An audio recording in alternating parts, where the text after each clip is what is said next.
dropping no kids at no police station. You have to. You have to. You actually have to. That just proves you don't care about these kids. No, it proves I do, because I'm protecting their safety. I'm the one protecting their safety. At the thought of a police last time. Did you not hear her last time? I'm protecting the children from their safety. You've been violent. You've hit me in front of them. You've abused me in front of them. That does not make them violent people. Let me remind you right now who you are. You are not You ain't never been from day one. You will never be you mother. Try me. House. Look at you. Please leave. Please leave the house. Please leave the house. This is violence. You've got the kids in your hands. Leave the house right now. Oh yeah.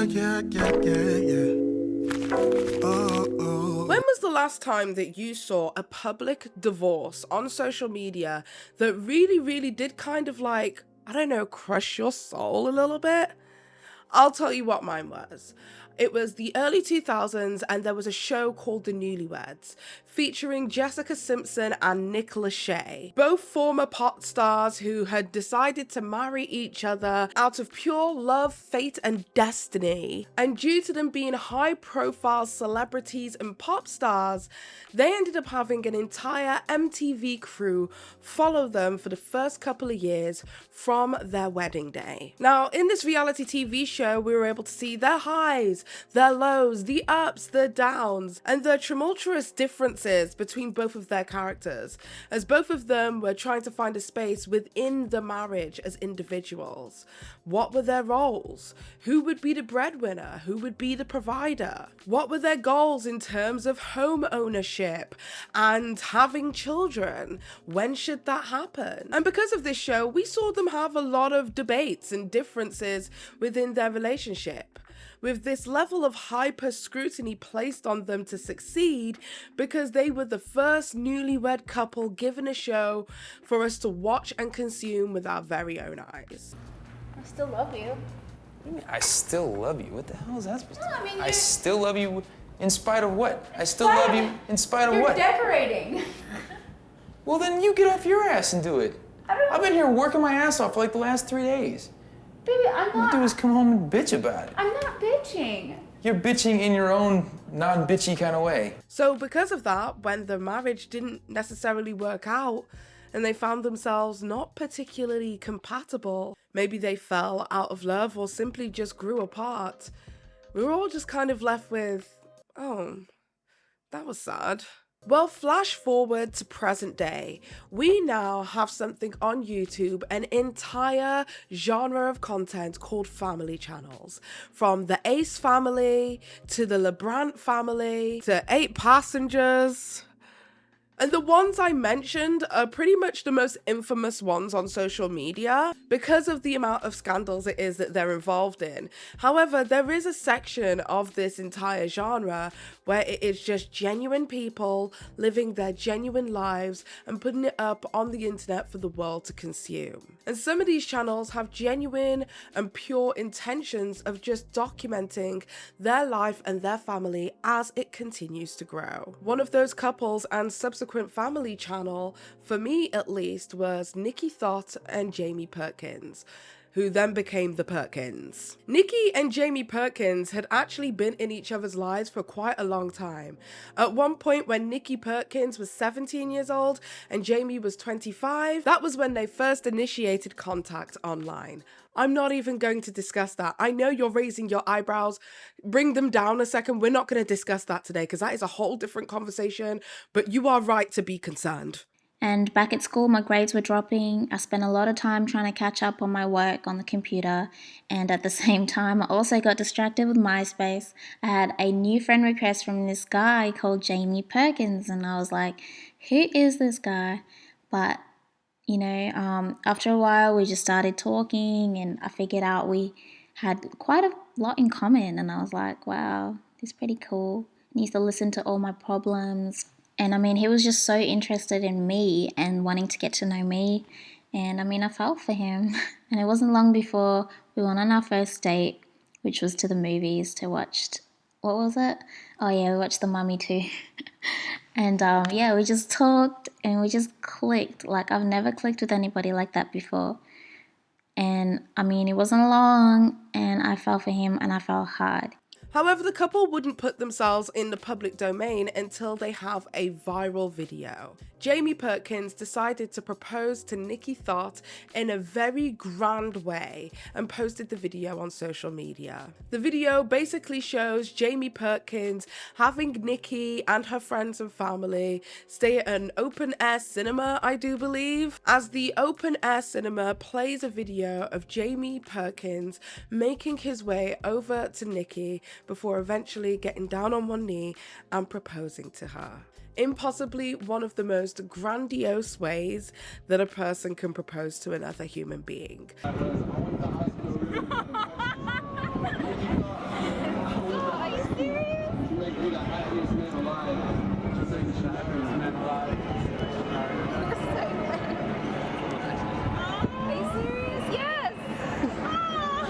The internet was shook, the world applauded them, and quite frankly, nobody had really seen an interracial couple in this light on social media before. The newlywed channels and the family channels of that time were one specific race. They were either black, white, Hispanic, etc.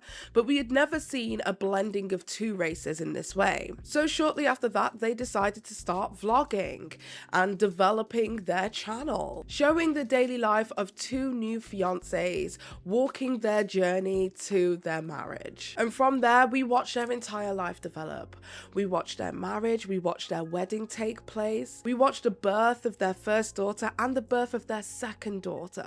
We watched a lot of these little girls first, their first time going to daycare, their first time going to a water park, and so on and so forth. We watched on almost as if we were long distance relatives, catching up with what is going on with our favorite niece and nephew. However, in 2018, something happened.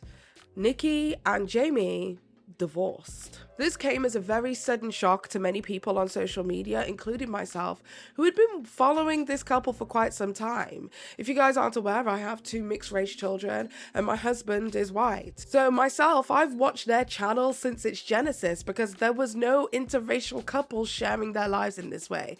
Like, yeah, there was Patricia Bright and her ginger husband, but they weren't sharing their lives in the same way that Nikki Thott and Jamie Perkins were. So when they announced that they were getting divorced, it came as a shock to all of their fans, including us. In the age of constant media coverage and social media, public figures' lives are under a microscope, and their personal relationships are no exception. Public divorces have become common headline news, and the visibility of these high-profile separations inevitably filters down to the family channels. Celebrities and well-known individuals who once portrayed ideal family lives on these platforms are now facing the harsh reality of public divorces. Family channels that once celebrated their unions are suddenly confronted with the challenge of dealing with the aftermath of these relationships unraveling in the public eye. And that's exactly what happened. Just like what happened with Nick Lachey and Jessica Simpson, we were going through the whole situation all over again with Nikki Thott and Jamie Perkins. But as far as we could see here, from our perspective as viewers, that things ended pretty amicably. There were rumors swirling around the community that there was a potential that Jamie may have cheated on Nikki, but there were absolutely no validity to these claims whatsoever. And Jamie, in fact, did, I think about 6 months later, make a video stating that these were completely untrue. Like before we even announced that we were getting a divorce and we just kind of vanished online, somebody just made up a rumor that I had cheated on Nikki. They just made it up for the sake of making it up because they were trying to get a response. And I didn't respond to it for quite a while because I didn't want to give them that response. And then I finally came out and I said it wasn't true. I never cheated on Nikki. Not physically, not emotionally, not any way, shape or form of cheating. That's something that I would never do in my life. Something that I'm so against. And it makes me feel sad thinking that people actually believe that. And in the public statement, it is that Nikki Thott posted to social media in regards to their public breakup. She also stated that all of the rumors surrounding their divorce is untrue. So, That's the end, right? There's nothing else to say. There is nothing else to talk about when it comes to this situation. Two people divorced, divorces happen, move on. And for the most part, as viewers, we had watched these two people co-parent pretty darn good. The girls seem like they are level-headed, even individuals who have a household environment from both of their parents of being nurtured and loved and cared for in the way that they should, right? Well, on October 18th, 2023, Jamie Perkins would release a video speaking on why he decided to leave Nikki. Now, I know what you're all thinking. Paige, this was 4 years ago. Why is he bringing this up now? Well, this is because Jamie Perkins came to the internet with not only his reasons for no longer being with Nikki, but also allegations of physical domestic violence and emotional abuse. I'm not dropping no damn kids at no police station. You have to. You have to. You actually have to. That proves you don't care about these kids. No, it proves I do, because I'm protecting their safety. I'm the one protecting their safety. The thought of a police last time. Did you not hear her last time? I'm protecting the children from their safety. You've been violent. You've hit me in front of them. You've abused me in front of them. That does not make them violent people. Let me remind you right now who you are. You are not shit. You ain't never been shit from day one. You will never be shit, you motherfucker. Try me. Fucking keep trying me. I'm not trying you. I'm trying to be fair, and I'm trying to protect my safety and the kids' safety. I will expose your ass. I swear to God I will. Keep fucking trying me, Jamie. I swear to God. No. I've had enough of this motherfucking shit. At the police station. I think the only person who can be exposed is you. You're the cheater. You're the violent person. But I'm not doing that because I don't want my kids to have to see the real you on the internet. Out of the house, Nikki. Please leave. Please leave. Please leave the house, Nikki. Please leave the house. Look at you. Please leave the house. Please leave the house. This is violence. You've got the kids in your hands. Leave the house right now. This is exactly what he wanted. Leave the house right now. This is exactly what he wanted. Leave the house. And look, he's getting video evidence. Leave the evidence. house. He's been planning this. Leave the house. He has been planning Leave the this house. from day one. Leave the house. Leave the house. The children don't deserve to see this. I think you need to take responsibility. Okay, yeah. All right. Leave the house. You guys will never see my kids again. You guys will never see my kids again. Ever. That will not happen. Leave the house. Look at you guys. Leave the house. Look at you guys. That's Leave the so house. Look. Leave the house. Leave the house, Nikki. Leave the This house. is exactly what you wanted, Jamie. Leave the This is house. exactly what you wanted. You're actually Leave the house. exactly what you wanted. And this is what I've been putting up with for years. Violence. All of this. And the kids have to see it. That's the sad thing. And never taking responsibility for any of her actions. Caught out trying to cheat on me, and then she acts like this. Instead of saying sorry, instead of trying to make it right. I'm sorry, Mom. You okay? No, I'm not. Okay.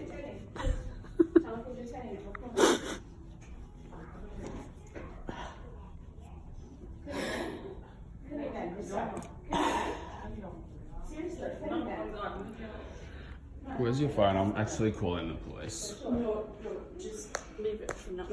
Yes. How would you keep me from even knowing where Ava goes to kinder? Like, do you know how hard it was? That's for my own safety. I don't trust you 100%. Like, let's be real. Let's Over be the 100% years, the honest only about person that. who's ever been violent is you. Like, there's no Yeah, well, reason I'm for just you saying. to not trust me. Like, what have I ever Because you done? have a whole lot more to lose than me, yeah? Like, I have a whole lot more to lose than you is what I'm saying. there's like, nothing... you don't have family, you don't have friends, like, you're kind of depressed right now, whatever. You know, you don't have your kids, like, you can act out. Now, I will say this video is extremely long. It is 1 hour and 23 minutes. I did stream this video live with my audience. So if you guys would like to see that video in full, that will be on my second channel, which will be the first link in the description box down below. You guys will be able to watch my reaction alongside my audiences watching this. Because the first thing I thought as soon as I saw this video is that I'm just not buying it. Now, originally when I had that thought process, I felt really bad about it because I'm very much inclined to just straight up believe victims. Like, regardless if the story doesn't make sense, I'm like, okay, it doesn't make sense. It'll probably make sense later. Let's just hear them out, okay? We're going to hear everybody out. But after hearing Jamie out, I still did not think that this was ever necessary. And one of the things it is that I saw constantly being brought up on social media was the theory that, oh, because he's a victim of abuse, there is a timeline on when he should speak. So you're saying that other people who are victims of abuse shouldn't be able to tell their story as and when they please. And whilst I understand where that rhetoric's coming from, a part of me is just kind of like, well, no, this is not really that situation. Because the reality of the situation is, this is not just about him anymore. He has 2 small young kids who are going to watch this. And I just didn't think that putting a video out there of the mother allegedly, potentially reacting or acting in a violent way for the world to see was the right way to go about it.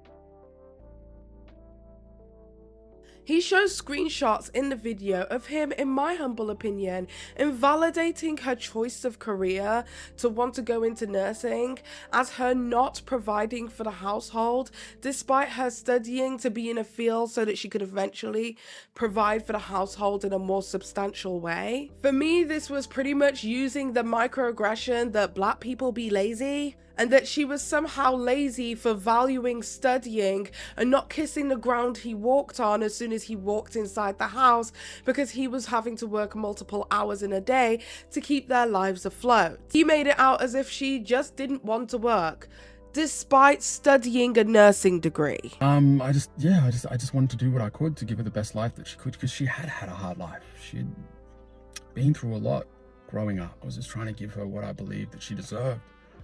And so I started trying to do whatever I could do to make things work. I believed that eventually she would go back to work and it wouldn't always be like this. And I was working 7 days a week. I had so many different jobs. I worked in retail part-time. I was interning as a videographer, trying to learn how to, be a videographer and start my own business. But a lot of the jobs that I was doing, I wasn't getting paid for, or I was getting paid very minimal. So that wasn't paying a lot. I was picking up jobs with my dad on building sites when they would come up, just laboring. And then I was doing this YouTube thing, like the YouTube videos in the beginning that would come out, I think like once a month, or sometimes, even longer periods than that. But I was spending a lot of time researching how to make YouTube work, how to monetize it, because, we were getting a few $100s a month in the beginning, and that just seemed like free money. And I saw a potential in it. And I was working 7 days a week. I was so exhausted. I had started this channel years before Nikki and I even started dating, and I would post my music on it. I would post videos of my S2000 on it. It was just something that I did for fun. But then the proposal video went viral, and it sort of turned into something else. And Nikki loved watching vlogs. I didn't really see the point of vlogs, to be honest, in the beginning, but she was passionate about it, and I wanted her to have something, and I saw the potential in it. So I would build and build and build in hopes that eventually she would take over, because that was the original plan, that she was going to take over. It's what she wanted to do. She wanted me to teach her how to edit and film and things like that. And it did continue to take over. But for the most part, I was doing all the work side, and you know, I was networking behind the scenes, and I was building and just hoping that eventually she would take over or get a job of some sort. And it never changed, and I was just burning myself out. So in the first, when we first got married, I had pneumonia twice in 1 year. I was hospitalized quite badly with it at one point, and I spoke to the doctor about, you know, everything that I was doing, how hard I was working, how overworked I was, how stressed I was, and my health conditions. And he's like, no wonder you've got pneumonia. No wonder your immune system is just so broken down. You're getting sick all the time. This is too much for you to handle. And she acknowledged that I needed to slow down, but just acted like I was overreacting about how much I needed help. In the video, Jamie makes numerous allegations.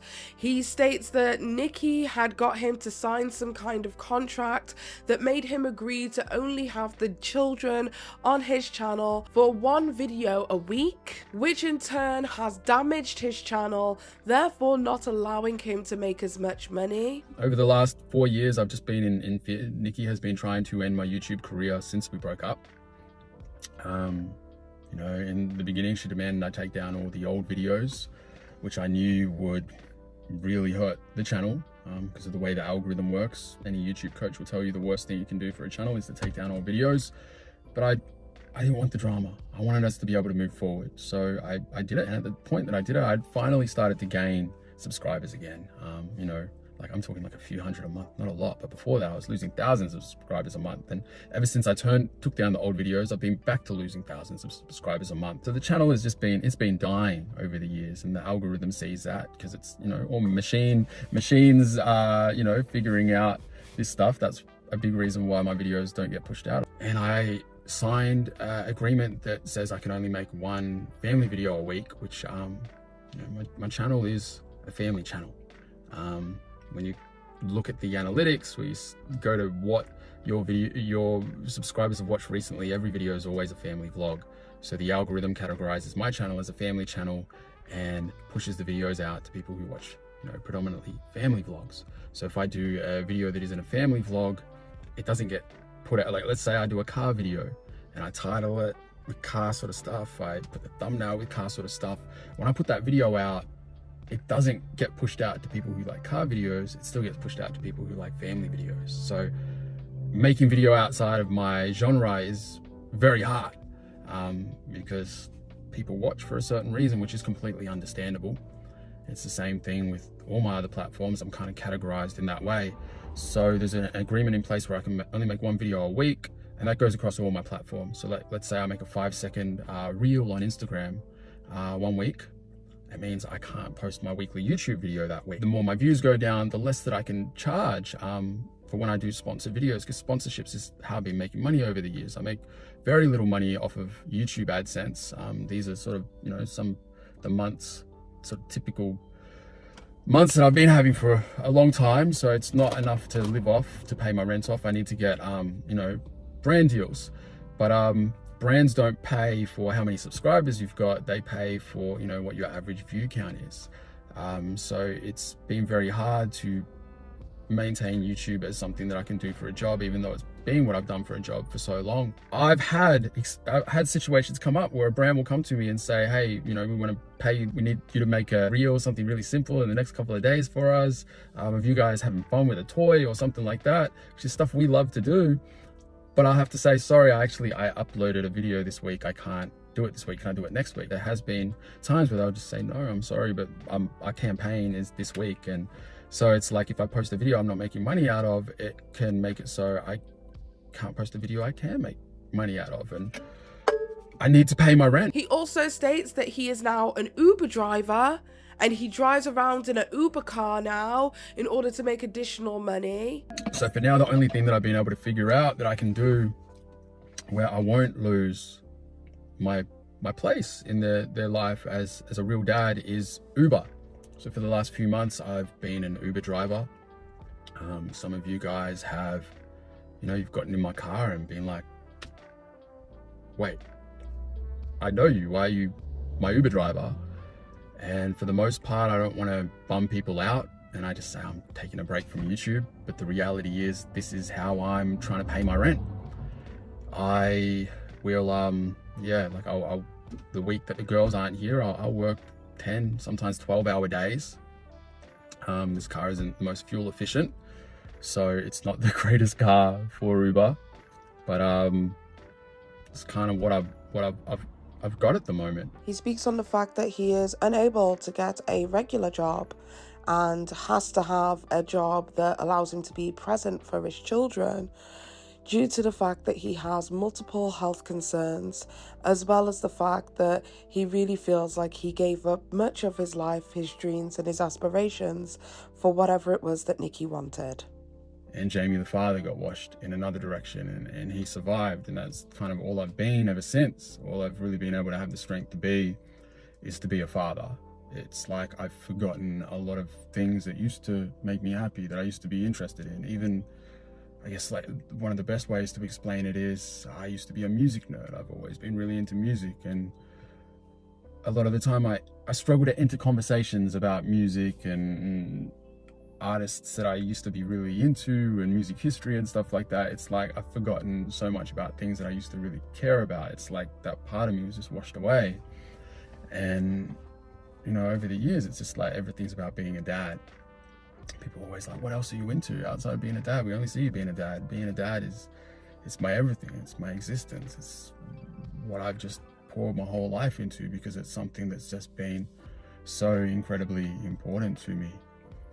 And my life has just been made to be incredibly difficult over the years. He alleged that Nikki had tried to hit him with hard objects. When Nikki and I broke up, I was receiving a lot of threats. She was threatening to tell lies about me on the internet. She was doing such a great job of it with people in our life that I took that quite seriously, especially with all the, stuff she was liking. She would come to me and tell me what gossip people were saying about me and, rub it in my face. So I took her threat seriously, and also she had come to the house and been violent, punched me multiple times, kicked me, just been horrible. And this was in front of kids, in front of my mum, and things like this had happened throughout our marriage as well.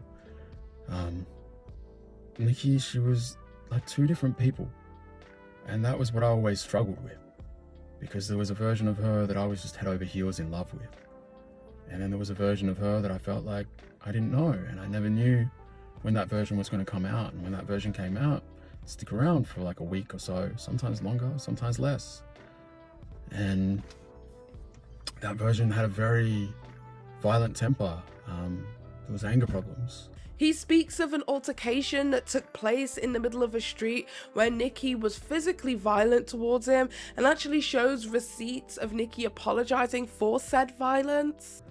And there was a number of times, and I won't talk about all of them, I'll just talk about things that I have documented that I can 100% prove.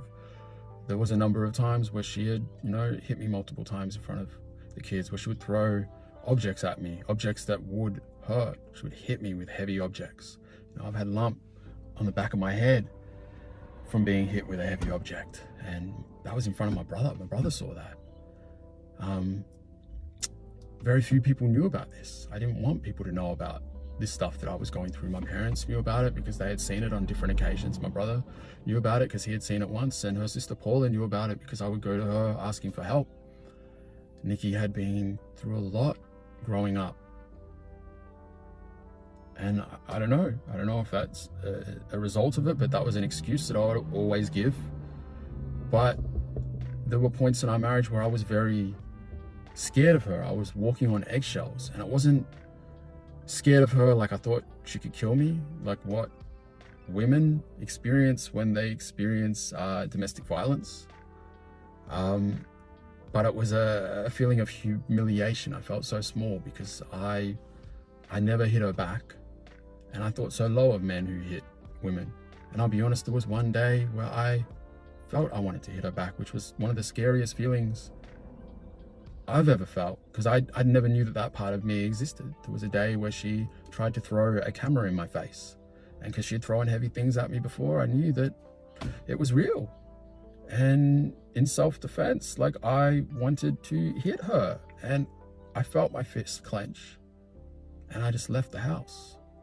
I was gone for a few days. She ended up saying she would go to marriage counseling after that, and thank God I never felt like that again.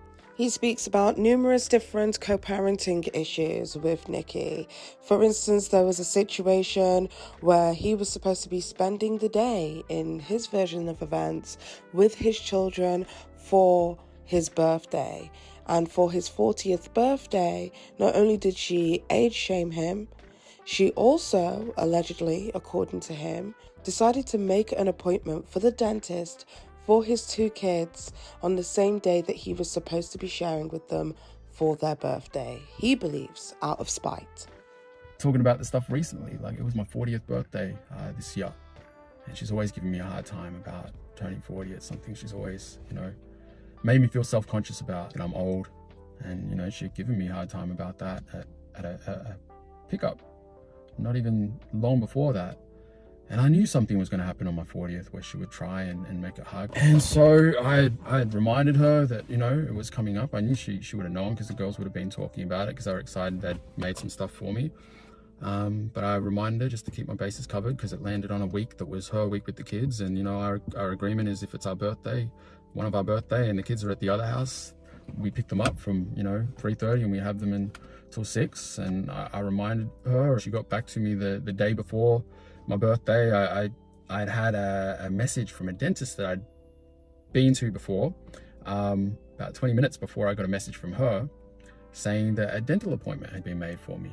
And I thought that was strange, and I called them up and told them that it was a mistake, that I didn't book a dentist appointment for my birthday. And they said, oh, we're sorry, something must have happened.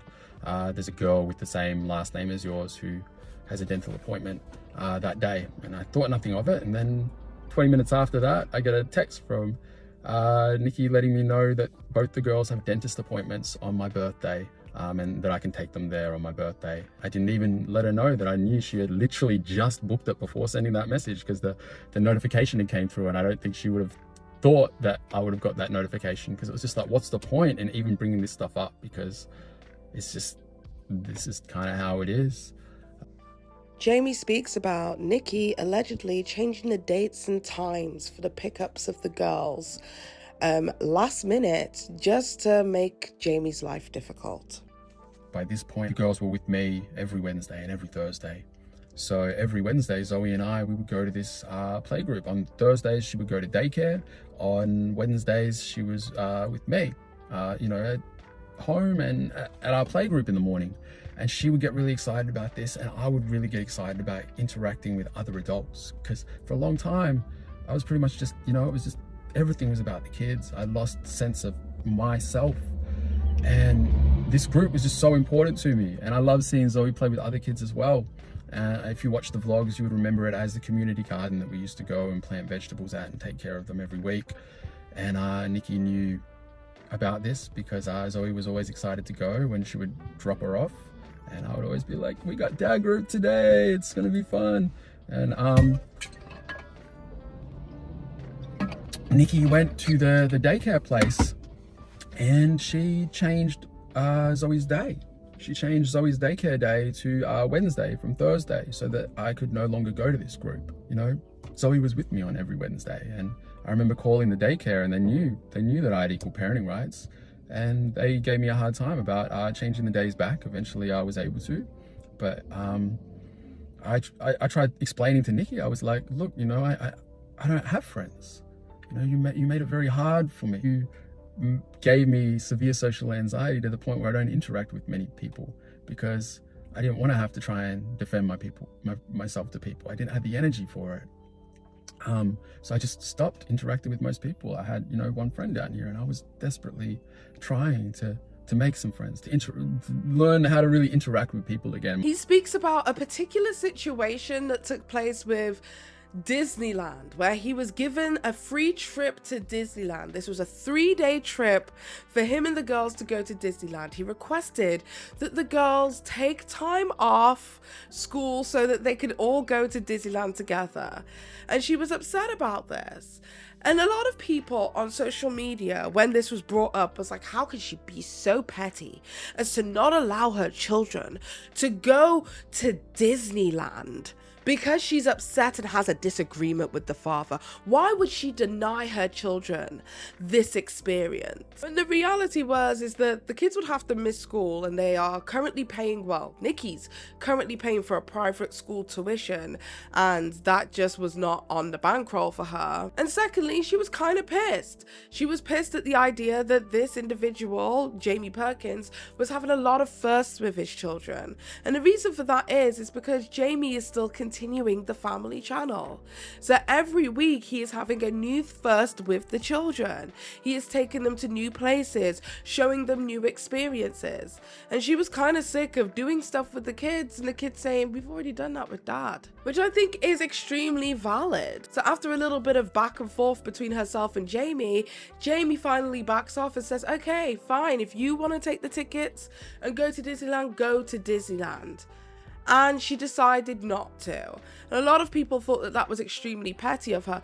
But also, we're talking about something that is taking place in less than a month, and we're expecting somebody to move their entire life and schedule around in order to fit in a 3-day holiday on a long-haul flight from Australia? Girl, that's a lot. That's a lot. Which was wild to me, because what seemed petty to many people online was seeming reasonable to me. And I guess the point is that so many people, after watching Jamie's video and seeing Nikki Thought be the aggressor in the situation, made them feel as if Nikki was the problem and it wasn't Jamie, despite actually not hearing a single word from Nikki at all. There were so many different instances that was noted in this video that there is literally too much to go into. However, at the end of the video, Jamie Perkins plays a montage of clips to depict what his life has been like since the divorce and how extremely difficult it is that Nikki has made it for him to make money off the kids, profiting off exploiting the kids, as well as how it is that she has been treating him in this time. Today, Nikki sent me a nasty message saying that she won't be picking Ava up anymore, and if I want to take her home on these Wednesdays, then I have to bring her back as well. So basically I drive down, which is, I anticipate about 2 hours to get there, depending on traffic. Sometimes if I'm lucky, it's an hour and a half, and then it's about an hour and a half back. So that's essentially like 3.5 hours driving. So I'm normally pretty exhausted by the time I get home.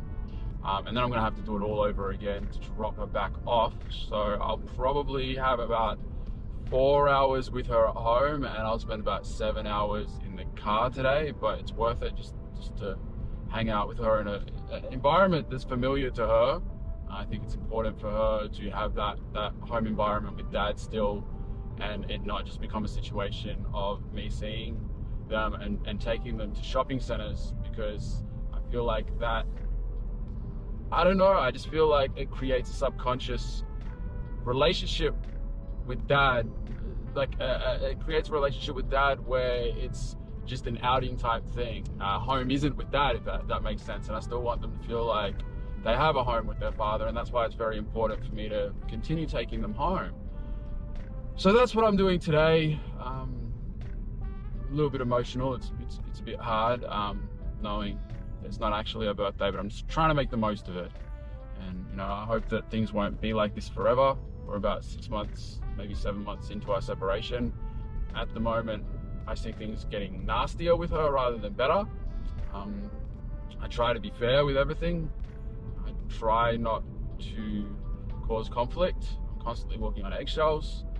But still, nothing's ever good enough. She's always looking for a reason to snap and be angry. And it's just, honestly, it's really exhausting dealing with it. It sucks that the kids have to see it. Like, the only reason that I think I got to see them on Christmas Day was Christmas Day landed on my Wednesday, and even with that, I was very fair. She wanted to have them for most of the day, and I said, look, how about you have them until 2 o'clock in the afternoon. I picked them up at 2, realistically had them home by 4-ish.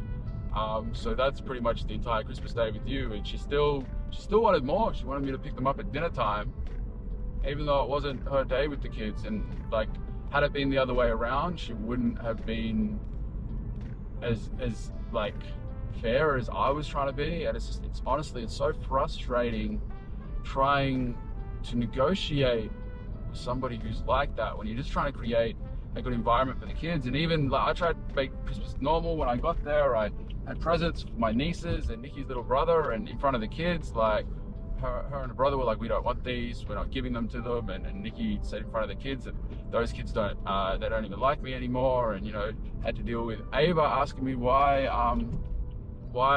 can't you give why aren't you giving the presents to your cousins? And I just didn't answer it. I didn't say anything. It's just, oh man, it's just, life shouldn't be this way. Kids shouldn't have to see this sort of stuff. After that, the video closes, and I am left thinking to myself, I've watched a grown man cry about the fact that he doesn't want to get a real job and that he wants to continue to exploit his children, and that the ex-wife is not allowing him to continue exploiting his children in the way in which he wanted to exploit his children. The mother of the children actually just wanted the kids to be kids, to not have to perform and pretend to play with Barbie dolls in front of a camera so that the brand deal would go great for the dad. Kids who want to spend time in their time off with their dad without having to be switched on and performing. Because the cameras are on now, we need to act differently. Because Jamie had allowed his entire sole income to be derivative from the family, when that stipulation was placed upon him, it made things incredibly difficult. And the truth of the matter is that Nikki is continuing to grow and blossom. Nikki is making so much money right now, she isn't even creating content on YouTube. I think the last time Nikki made content on YouTube was like 6 months ago at this point. She makes more content on social media, on Instagram and stuff like that, brand deals and endorsements, and has made a whole entire career for herself outside the parameters of exploiting her children. When she does a vlog, maybe the kids are around, but they aren't the sole reason for the vlog, unlike Jamie. And because she has been able to harness a lucrative career for herself outside of exploiting her frigging children, he's pissed. And then to top that off, 5 months ago, Nikki just got herself a new man. It has gotten to the point that Nikki was the only parent who was able to provide private tuition for the children, despite both of them being parents and both of them supposed to be co-parenting together. Jamie had made himself to be this damsel in distress when in reality he is a grown 40-year-old man. Again, there is a substantial age difference between the two. I think there's 7 years, right? This is a grown 40-year-old man who does not want to get a regular job. There is nothing stopping him from becoming an editor for other content creators. And like I said this in my live stream, and I'm about to say it to you guys here on my main channel, there have been times on my channel where the channel has been failing very, very fucking badly. And I thought to myself, damn, I'm gonna have to get myself a real job. It doesn't matter. I will still get myself a real job. The bills in this house will definitely be paid, girl, right?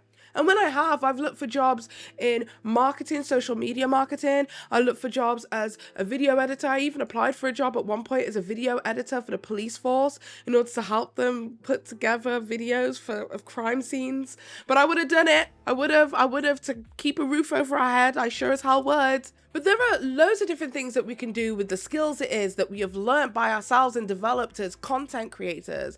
We know how algorithms work. We understand it to a degree, enough to help another company or another individual. We can edit. I know I could edit for whatever kind of content creator. I would be happy to do that. I can script write. I can write whatever somebody. There is always an avenue for me to be able to make money with the skills it is that we have learned as content creators. Yet he is refusing to do so, and he wants to continue to exploit his children. And what best to revive his dying channel with over 1.7 million subscribers that simply cannot crack 100,000 views on a good goddamn day. What better to revive his dying channel than to exploit his wife, his ex-wife, once more? And I felt like that I was the only person in the entire world who was feeling this way.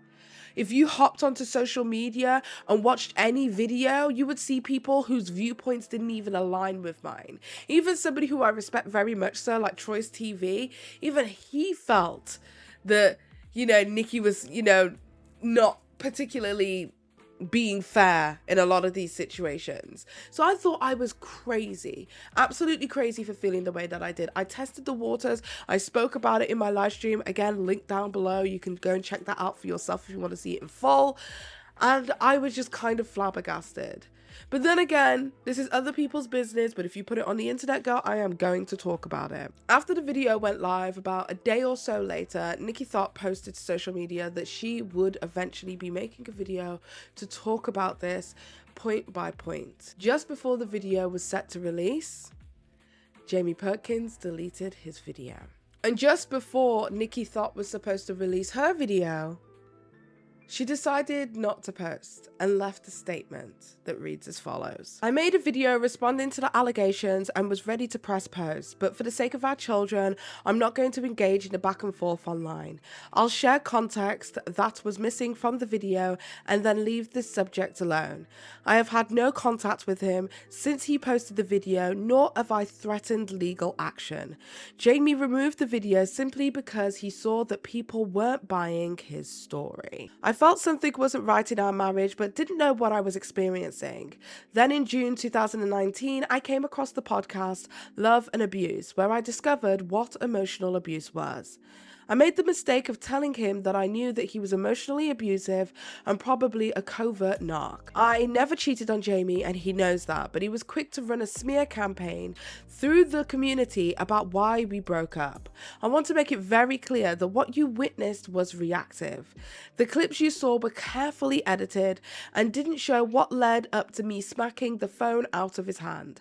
Never have I punched this man or thrown heavy objects at him during our disagreements. I came to the house to collect some of the clothes and wanted to have a conversation. He kept calling me a slut and to get out of his house.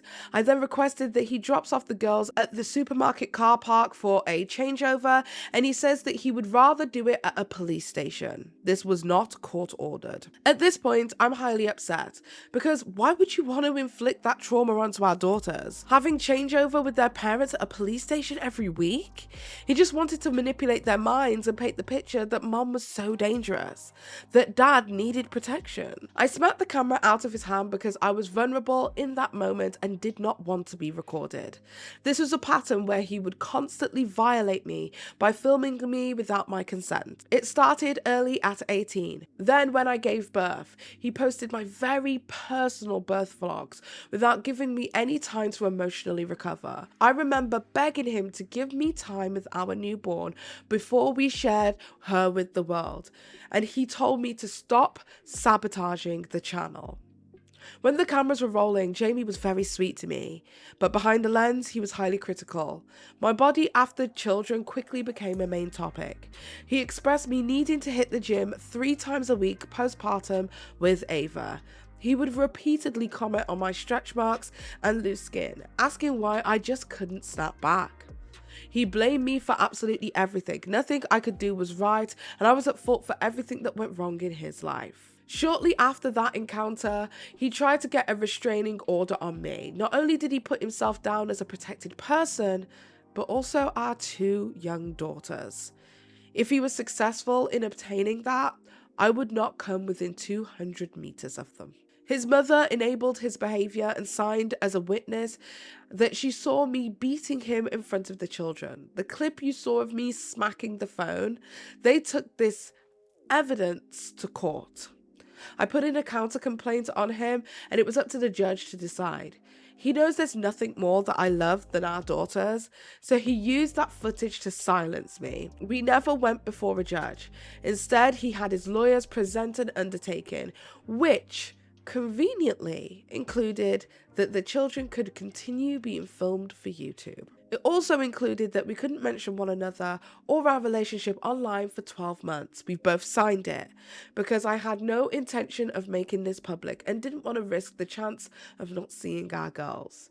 He has been free to speak on this since 2020. And here Nikki Thought posts receipts of what it is that they both had to sign, including a section that says, I shall apply and accept for creation and upload of videos including Ava Perkins and or Zoe Perkins on YouTube unless otherwise agreed in writing by the parties or pursuant to any court order. I never kept him from the kids. I said that you can see them whenever you want. All I ask is that he stopped exploiting them. I saw how it affected me in the marriage, and I didn't want our kids to suffer the same confusion because Dad was totally different when the cameras were on. In 2020, Jamie messaged my sister and was trying to get me back once he saw that his views were still low, despite using the kids for the majority of his content.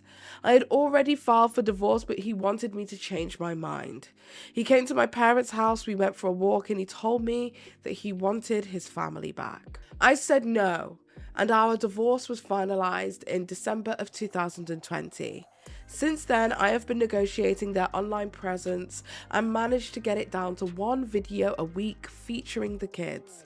This was across all platforms, including YouTube, TikTok, and Instagram. I worked very hard to lower their online presence because I saw how it affects them. I initially agreed to him filming with the kids as long as he pays them a percentage, but he refused that offer. He claims that I was vengeful, but after I left, he stole the channel, he changed the passwords to the business email so I couldn't work with past clients, he changed our bank details on AdSense so the ad revenue from our past vlogs would go to his personal account, he kept the vlogs for himself, leaving me with zero memories of our children. I requested my full birth videos, but he has kept them from me for 3.5 years. He used this as leverage so that I would change my stance on him making content with the girls. Part of the reason that I vlogged was to have a memory diary of our babies as they grew, but he kept these from me too. Even when I asked for footage of my sister Sarah, he had all the hard drives. He told me that they were destroyed. Please keep in mind that my sister isn't alive anymore, and they were the only videos of her that I had to look back on and remember her. He knew our children and my sister were a sensitive spot for me, so he would use these two things to control me. Jamie's health issues never stopped him from partying with his friends, never stopped him from taking trips overseas while I looked after our children. When I did ask for assistance, he would throw it in my face that I was the one who wanted kids. So I find it interesting that he claims that he's too sick to work a regular job. I even gave him ideas on what he could film. I told him that he could make video editing content as he's a great editor, or just work a traditional job. I'm not limiting his capacity to earn. I just simply put my foot down and said, don't exploit our children for monetary gain like you did with me. Jamie kept dragging me back into court and writing complaints to my lawyer constantly. The legal fees that he has incurred were self-inflicted. His 40th birthday. On Jamie's birthday, the girls had school. They mentioned Dad was going to Sydney for his birthday. He was aware that she had a dental emergency, so I took the next available appointment, which happened to fall on Friday. I offered for him to take them instead as it was an emergency, and he said that he'd rather take them out for ice cream so he doesn't miss his flight. The appointment was at 5 p.m. I picked the girls up from the local ice cream place at 4:40 and we went for our appointment. Jamie then left to the airport at 5 p.m. to catch a flight to Sydney. The dad playgroup. At this point of co-parenting, I had reached my tolerance and wanted minimal in-person contact with him for the sake of Ava and Zoe. He would always have his phone out trying to bait a disagreement with me because I didn't want them being used in his content. I asked him to put Zoe in school on a Wednesday so that I could completely avoid contact with him. One parent drops them off and the other one picks them up. This seemed like a great solution. But of course, he fought me on this too. Had there have been work obligations restricting him from changing his schedule, I would have completely understood. But there wasn't.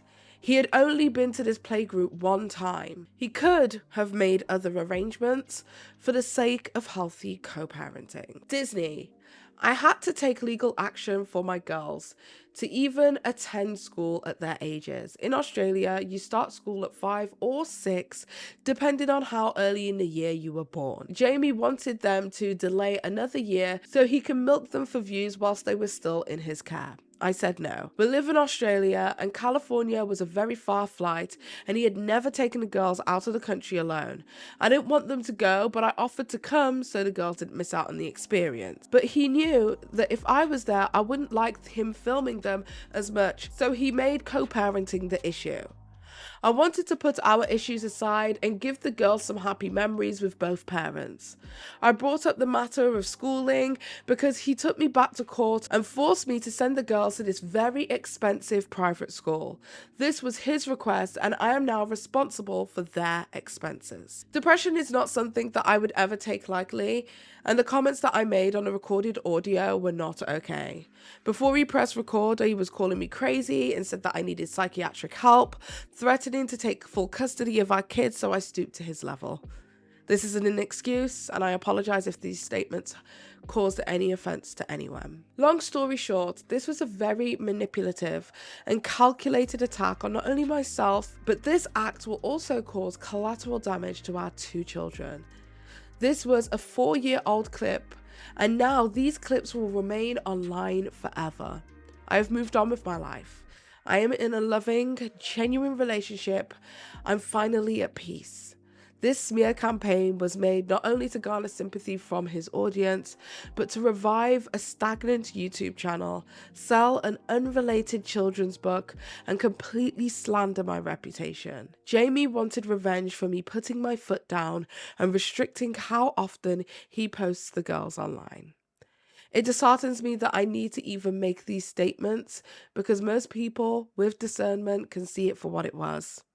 Thank you for taking the time out of your day to read this. And to Ava and Zoe, I'm so sorry.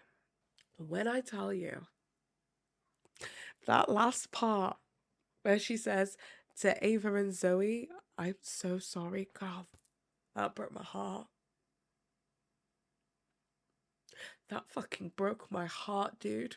The kids will now forever know what a horrible, manipulative, gaslighting, and quite frankly, vindictive individual you are. They'll know that you wanted to exploit them, and that was the main reason that you were going boo-hoo, I can't get a real job on social media. They will know at 40 years old that you still are struggling to even maintain keeping up the costs of their lifestyle. And even if you couldn't even just co-parent in silence and just do the best that you could with the life cards that have been dealt to you. You're a pathetic excuse for a man. A pathetic excuse for a man. And whilst I will never agree to violence, and I will never be able to sit there and say I know the entire context of what went on to, cause a reaction, or what went on to, start the aggression, or how it all came to be, what I can say is that putting all of this onto the internet 4 years later has done absolutely nothing positive. And it's done nothing positive for you. It's done nothing positive for your channel. It has done nothing positive for your girls. And first and foremost, you should think of your children. There were so many people who came forward on social media to condemn Nikki because he did all of the microaggression tropes that are placed upon black women. Black people be lazy. Number 1. Black people be aggressive. Angry black woman. Why are black people always shouting? Why are they so violent? You used all of the little tropes it is that people say about people within the black community. All these little tropes it is that other people will use on your mixed race little girls. They will say they're angry when they are passionate. They will say that they are aggressive when they feel something with emotion. You are teaching your little girls that that is okay to do. How dare you? How dare you not be fucking aware of how detrimental not only this situation has been to the kids, but also the message it is that you are sending to your kids. That when all else fails, fall back on the microaggressions. You are a disgusting co-parent to a little mixed race child. So with that being said, Nikki, I'm glad you've got to say your piece. I'm not entirely sure I'll ever be able to fully back you like that, girl, because I'll never know what happened in those rooms because I was never there on that here day, girl. But yeah, that's sad. That's sad. That's a sad situation that's taken place. But let's wrap this bitch up in a tiny little bow, shall we? In many cases, public divorces that involve child stars or children who have been content creators online, whose parents are the celebrities, if you will, divorcing, family channels must navigate the delicate balance of protecting the child's privacy whilst addressing the family's changing dynamics. In these kind of cases where the child stars are affected, channels must prioritize the welfare and well-being of these children. Their mental health and their emotional health should be at the foremost of concern. And any content that is developed should be with their best interests in mind. And this ends up being the problem when you have to deal with the challenging issue of divorce surrounding a family channel that has a expertly curated image. Because essentially they are forced to confront the reality, the sad reality, behind their family-friendly images. Realistically, if Jamie had taken the time to create content in the moment at the time to do with himself and how he was coping with divorce, I think that that would have been a much more valuable style of content for men who are going through divorce and feeling like their whole world has just disappeared right in front of their eyes. I feel like that would have been way more positive, even without going into details of why they divorced, but just how divorce can have an effect on one's psyche. In those moments, the audience would get to know you as a human being and you would develop that closeness in relationship. It is possibly you needed for the channel to be able to thrive by truly exposing the person that you are and your character. But I feel like what's taken place is that Jamie has actually exposed himself and his character and the person that he is for all of us to see, and that person is a manipulative, gaslighting and vindictive individual with only self-interest at the heart of all of this. There is nothing stopping any abuse victim from coming forward with their story and telling their version of events. And I think it is also possible for somebody who is being abused to have also been abused by somebody who was their victim. I think that there can be two things, don't need to be the opposite to be the same. I think you can also be an abuser and a victim.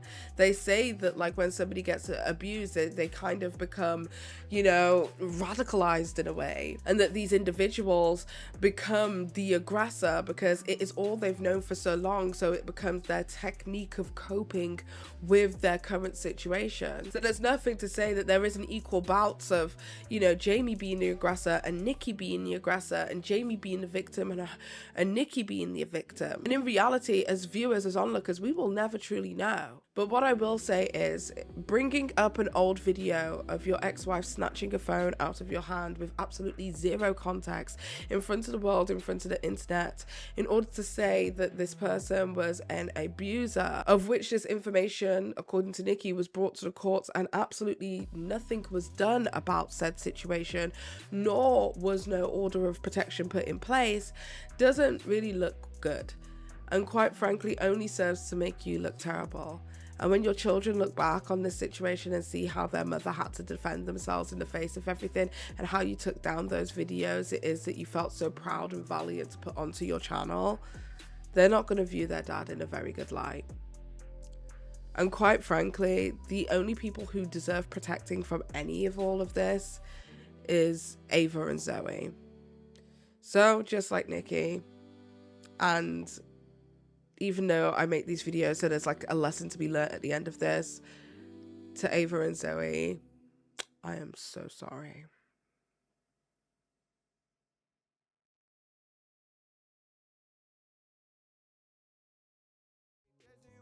Anyway, that is about it from me. Hopefully you guys enjoyed this video. This is just a little something I threw together. I've been very, very sick recently. You can probably tell in my voice, but I've been really sick, so I haven't been creating content recently because I've just been trying to get over my illness. I've lost my sense of smell, so I high-key think I had like COVID, but anyway, can I even say that word on YouTube anymore without getting banned? I don't know. But anyway, I think I may have had the my Sharona. I think I had that. But with that being said, I hope you guys have enjoyed today's video. If you want to see more relaxed kind of content like this from me, feel free. Please do not forget to hit the link at the top of the description box down below. That is where I'll be streaming on YouTube as well as on Twitch. I stream on Twitch 2 nights a week, which means I'll be now streaming in that link down below 2 nights a week on YouTube as well. So definitely go ahead and check that out. I hope you guys have an amazing day or evening, whatever the hell it is you're doing. And until next time, it's me, Paige. Bye.